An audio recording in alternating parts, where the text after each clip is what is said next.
Olá, boa tarde, você está no canal Professor Belê. Esse é o vídeo da tarde e noite desta sexta-feira 13 de novembro de 2020.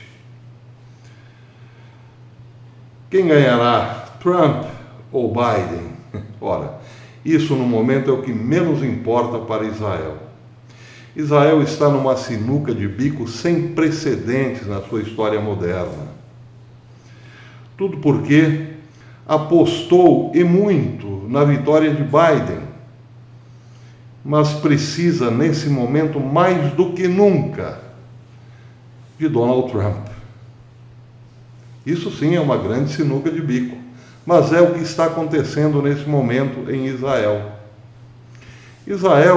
Grande parte de Israel comemorou a vitória de Biden. Os israelenses que vivem nos Estados Unidos, mais do que ninguém, ficaram muito satisfeitos com a vitória de Biden. Acontece que Donald Trump, ainda que perca essas eleições, ficará no governo até a primeira quinzena de janeiro de 2021.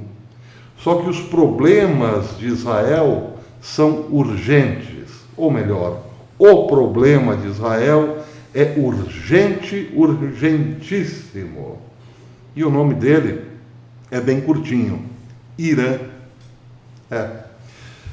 Para que os amigos entendam o que está acontecendo, começarei a ler uma pequena matéria divulgada ontem pela Reuters, com exclusividade, e confirmada hoje pelas Forças de Defesa de Israel. A matéria dizia o seguinte: o Irã concluiu a transferência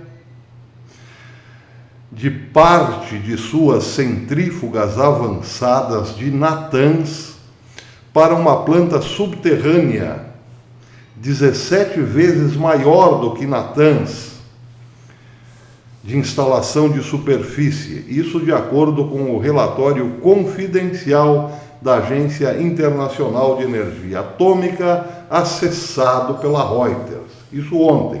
Ou seja, era confidencial, mas não era muito, porque afinal, a Reuters teve acesso a essa matéria, a esta informação.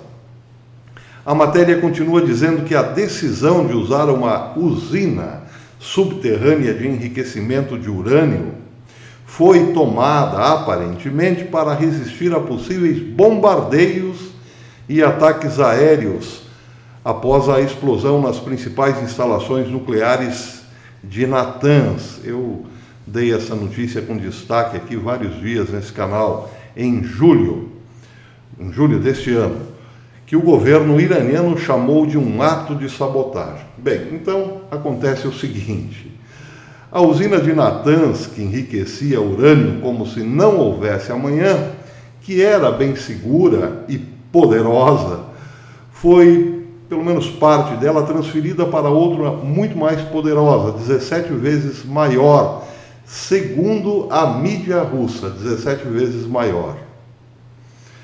Bem, acontece que o pesadelo para quem pensa num conflito entre Irã e Israel não para por aí, porque em 2015 o Irã tinha enriquecido urânio na base de 202,8 quilos. E a informação de ontem da Agência Internacional de Energia Atômica diz que o Irã enriqueceu 12 vezes mais do que o limite estabelecido em 2015, ou seja, tem hoje 2,4 toneladas de urânio enriquecido. Bem, é claro que Israel tem que estar preocupada, e muito, neste momento, muito mais do que nós aqui por conta da Amazônia. A preocupação de Israel é existencial, porque o Irã nunca escondeu o seu desejo de riscar Israel do mapa. Bem, acontece que em 2015 o governo americano de Barack Obama assinou um acordo com Israel, ou melhor, com o Irã, de redução do enriquecimento do urânio em troca de dinheiro. O Irã enriquecia urânio na base de 5,6% e pelo acordo teria que reduzir para 2,3%. Recebeu muito dinheiro para isso. Só que o acordo não foi cumprido, era apenas para inglês ver. De posse de muita grana, deu sequência à modernização de suas centrífugas, que resultou em Natanz, por exemplo.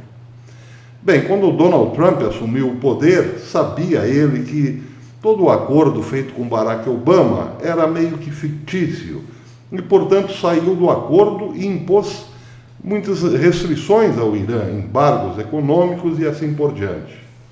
O que não surtiu nenhum efeito, porque agora a Agência Internacional de Energia diz que o Irã tem 2,4 toneladas de urânio enriquecido. O que fará o Irã com esse urânio? Se você pensou que colocará em mísseis, acertou, porque é exatamente isso que manifesta o governo dos mulás iranianos. Agora, o problema de Israel é o seguinte: ele está vendo tudo isso acontecer quase que de forma impotente, sem nada fazer, ou sem nada poder fazer, a menos que Donald Trump dê um sinal verde para que o Israel ataque o Irã, ataque essas novas refinarias, assim como a de Natanz. Ou então, que Trump, ele próprio, use a força militar para conter o Irã. Acontece que Israel decretou o fim do governo de Donald Trump. Israel já aceitou como dado, como fato consumado, a vitória de Biden. Só que a vitória de Biden para Israel não significa nada além de euforia, porque Biden não tem a caneta. A caneta ainda está com Trump. Mas, como dizem lá em Israel e nos Estados Unidos, Trump agora é um pato manco, tem uma caneta que não escreve. E certamente Donald Trump não tomará nenhuma atitude radical no momento.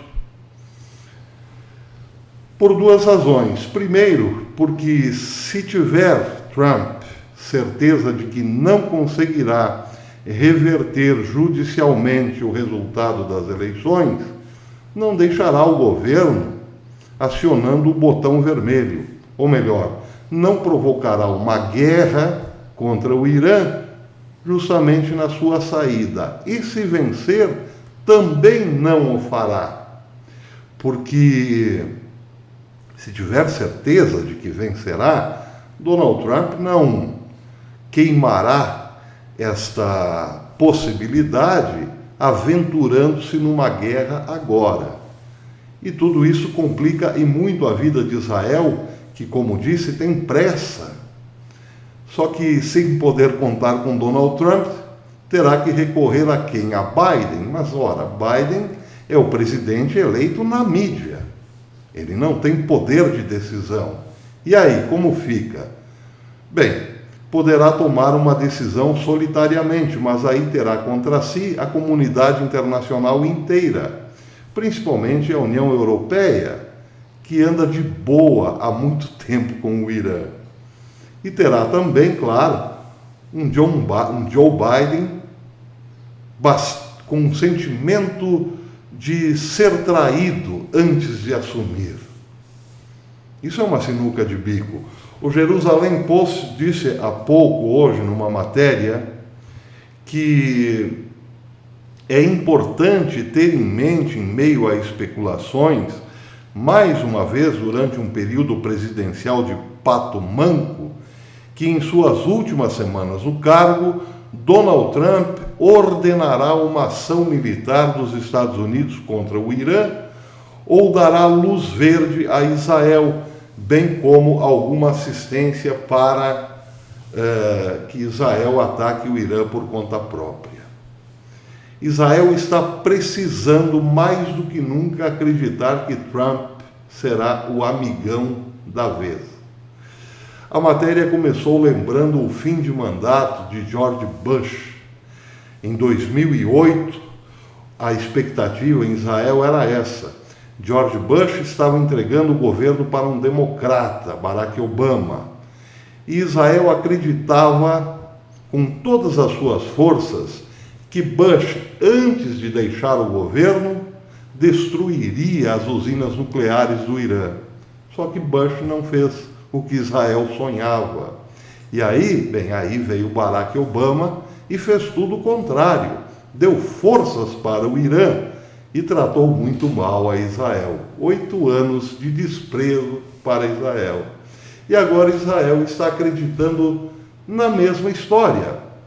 O fim do mandato de um republicano que eles acreditam que perdeu as eleições, pode facilitar a vida de Israel em relação ao Irã. Mas e se Trump nada fizer? Bem, aí ou Israel assume como protagonista sozinho, solitário nessa história, ou verá 2021 um Irã vir para cima com tudo. Porque se agora Israel acredita que Biden é amigo, verá em 2021 que pode não ser muito ou nada, como aliás foi Barack Obama. Outro problema grave para Israel é exatamente a sua amizade com os árabes nesse momento. Ela foi toda costurada por Donald Trump. Com a chegada de Biden, os árabes não serão tão bem tratados como agora o são por Donald Trump. Biden já disse que dará preferência aos palestinos.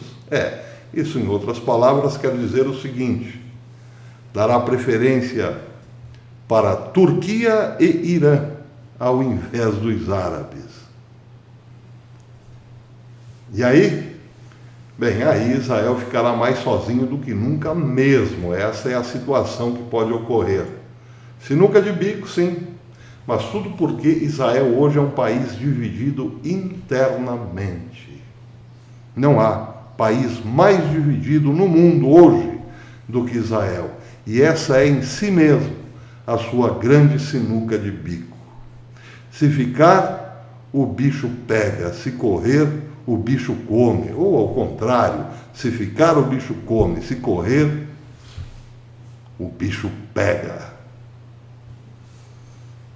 Até depois.